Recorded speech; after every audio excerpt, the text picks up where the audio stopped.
Today is Tuesday, October 20th, 2009, and I wanted to make a video, like, I guess it was September, or, I was about to say September 11th, October 11th, I think, was National Coming Out Day. Yeah, I probably already talked about it, but, well, probably not, but, yeah, never mind. Okay, so I wanted to make a video about my, coming out story on that day, because it kind of made sense, because it was National Coming Out Day, whatever. Anyways, so I wanted to do that, but I didn't, and so now I'm kind of doing it because I was inspired by this other kid. I should probably go look up his name. So I'm going to keep on talking while I look up this kid's name, which I guess is a good thing, but I also guess it's not a good thing because I'm wasting time, and I'm kind of just talking to myself. So, yeah, this kid, Cameron 1448, Cameron T 1448, he made a video about him coming out and kind of wanted to make one, and inspired me to do something that I was already wanting to do. So, yeah, I guess my story isn't as cool as his because everything went well in my coming out story. Basically everyone accepted me, so basically, I don't know for sure because maybe they're just not telling me. Anyways, what I'm going to say is that when I was 12 years old, I knew for sure. I was confident in myself that I was gay, and that was just my own thing. And you might realize me saying, like, toning the gay word down, because lots of people do that when they're, like, still kind of coming out. Lots of hand motions here, you know. Oh, okay, sorry. Anyways, so, like, I knew, and it wasn't a big deal, and, well, it was a big deal, actually. At the time, it was a really big deal, because I thought that you wouldn't be accepted, and you kind of aren't, I mean, in a way. But it's even cooler, because you have, like, the secret society, and all these people are like, oh, yeah, you're so cool, or whatever, you know? So, it's like, when you aren't accepted, all the rebels get together, and you're more accepted by the rebels than you would be by society, in terms of, like, actual quality of acceptance, because society's acceptance would be, like, technically lower, even if you were straight. Like, you would be, like, accepted, but it wouldn't be, like, celebrated. But in, like, the gay culture, it's, like, accepted and celebrated, so it's pretty sweet.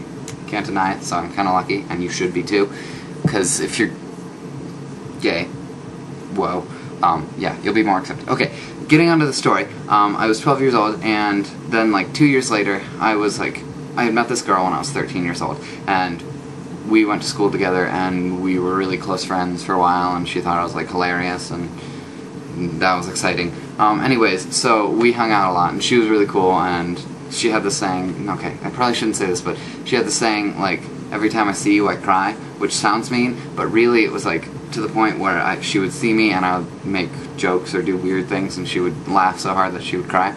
So that's kind of an example of the magnitude of our friendship, and so we ended up being really close friends. Me and actually 3 other people, and I'm still close friends with all of them, except for kind of one of them, but he's cool. I just don't go to school with him anymore, or even in town. Okay, sorry, I'm really going off track. Anyways, going back to what I was talking about, she ended up really liking me when I was in 9th grade, and she kind of started hitting on me, and, you know, I'm really bad at this whole, like, ooh, you're so sexy, ooh, yeah, ooh, you know, the whole hitting thing, and, like, just in general, ooh, sorry, I should probably get that slop off of my eyebrows. Anyways, the whole, like, teenage thing, not very good at recognizing cues and stuff. Well, I am better now, but not so much then.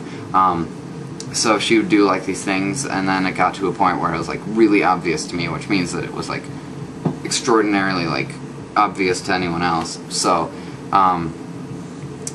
I basically had to tell her, and so I told her through an email, and she was really happy about it, because her dad, probably shouldn't be saying this too, but no one knows her, I don't think, except for one person, yeah, whatever. Her dad is gay, and so she was kind of excited about it, but I think that secretly she didn't want to tell me that she was, like, kind of disappointed. I mean, because why would you? I mean, I wouldn't want to tell some, like, gay acting straight guy that I found attractive that I was disappointed that I found out he was straight, you know, like, oh, boo-hoo, oh, whatever, you move on. Okay, sorry, that was cold and mean, and you should just embrace that if that happens to you, because it's the truth, just deal with it. I'm sorry, I'm being really mean right now. I swear, that's not, like, totally what I think. Okay, continuing on, I told my brother next. He emailed me from an internship when he was in Maine, and he basically just straight up asked me if I was gay. And I straight up told him. I was like, yeah, gangsta. Okay, sorry. Yeah, I told him, and that's what happened, and he seemed to be okay with it. He questioned a lot, which is good. I really like it when people question me about stuff like that, because it shows that they're curious and they want to know more, and they're open-minded a little bit.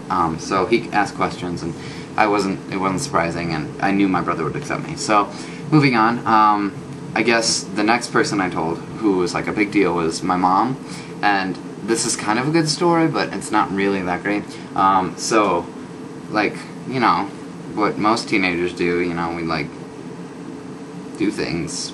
Male teenagers, mostly. Well, actually, that best friend, she's pretty horny. Okay, sorry. I shouldn't say that because she's gonna see this and be like, I can't believe you said that! But, anyways, so, like, I was, like, doing stuff in the shower,